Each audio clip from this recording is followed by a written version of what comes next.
ibintu nk'ibyo rero bo bumva nanga bo bavuga nkabo nge ntacyo nashinze muri byose ntacyo nashinje Uganda kuko abana Uganda hari ibyo bakunda n'ibyo badakunda n'abanyarwanda hari ibyo bakunda n'ibyo badakunda nuva i Rwanda ukabuzi yuko ugiye mu Uganda kandi Rwanda wari igisambo ubusambo bw'i Rwanda n'ubwa Uganda buratandukanye. Uganda iyo bagufashira igisambo barakubabarira ubwa mbere ubwa kabiri kubabarira se kuko nibyo nkuko bivuze yes biterwa no karitsiye uherereyemo hari ibihano bo nkabo bikorera nk'abaturage na polisi ya Uganda itabizi kuko polisi ya Uganda utayakuye ntiyakwizana iwawe urumva kandi Rwanda nzi ko polisi n'umuntu barakorana. Polisi rero hagize ugukoraho uburumbaganyi harangize umuntu akagutera ntiwitabarize polisi ntabwo yamenya ko umuntu yakoze iki yaguteye. Mu Uganda iyo uvuye i Rwanda uzi yuko ngo i Rwanda niba wibye urafungwa no mu Uganda barafunga ariko kugufunga kwa Uganda ubugize n'amahirwe kuko iyo uvuye mu Rwanda wibaga amasafuriya ukagira na Uganda uvuga uti nziba amasafuriya abaturage bo kwicukira bakagufata bazakotsa nibamara kugotsa rero kuko uri igisambo ni abiwanyu birwana nimva ngo runaka baramokeje no bazasigara bavuga ati Uganda ntibyoroshye urumva Uganda bifite ikawa zabo bashaka kuzaha zitukuye none wowe ushaka kuzijyamo zikiri mbisi kandi ntabwo ari izawe ugiye kuzageramo usanga ure hari imiti ye yishiriyemo iyo miti abari yikwisha nabi abantu bumve ngo wapfiriye mu murima w'umuntu umurimo uhagaze urumva inahanga iyo ufashwe iri igisambo bakakubabarira ayo ni amahirwe ntukongere kubikora.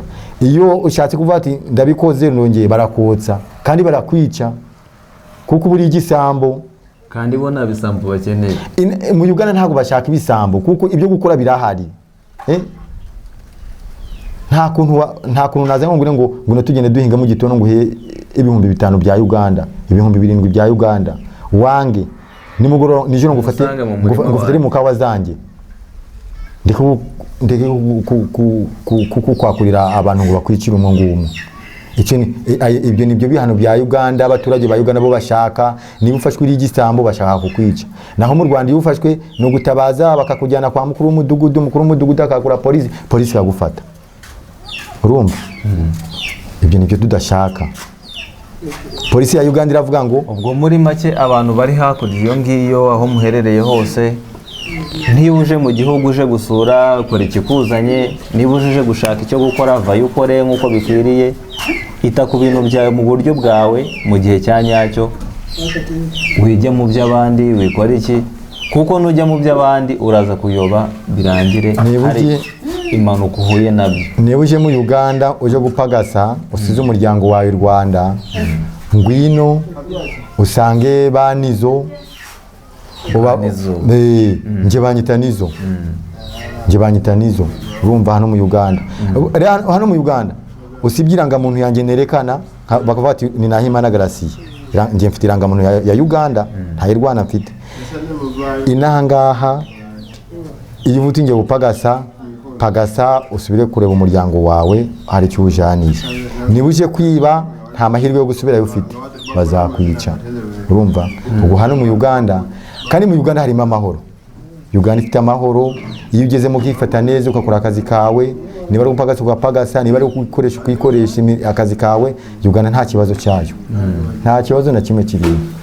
Nuko hari abantu wari ufite ushobora kuba wasuhuza abo mwakuranye bo muziranye famille hakurya iyo hari abantu hari imiryango nasize mu Rwanda itinze no kundeba no kumbona saa yingi ndabizi ko bari kugukurikirana aho baherereye hose. Mfite mubyara wanjye bamwita Rukara ari mu murenge wa Muko yegeranye n'umurenge neza ku murenge wa Muko ubu numva namusuhuza namutelefone mubwira ko no mu kwa kabiri ndashaka kujyayo. hari abo mfite abo babita ba Gerard Kuruzi mu mudugudu wacu babita umudugudu wa Kabindi. abo bantu bose ndabasuhuza cyane bura ndashaka ngende mbasure mbarebe. abantu b'Abanyarwanda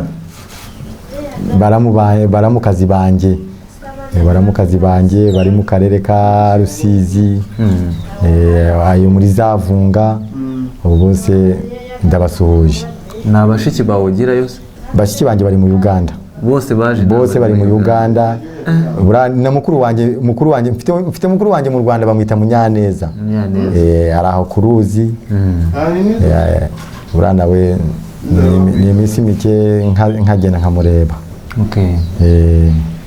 Sawa, nuko inshuti zacu zidukurikiranye turabashimiye. Umunsi wa none nukugenze isaha igihugu ni kinini, aho twerekeza hose turabona abantu bavuga ururimi rw'Ikinyarwanda. Aho duherereye hariho hose isaha murajya mubona byinshi bitandukanye, n'abandi barahari cyane. Mwakoze kudusuhura no kuduha umwanya wawe tukaganira. Mwakoze kunyakira nanjye, mwakoze kwigana natwe. Ubwo nguko amahirwe n'amahoro y'Imana bane nawe. Yego namwe abana. Shalom.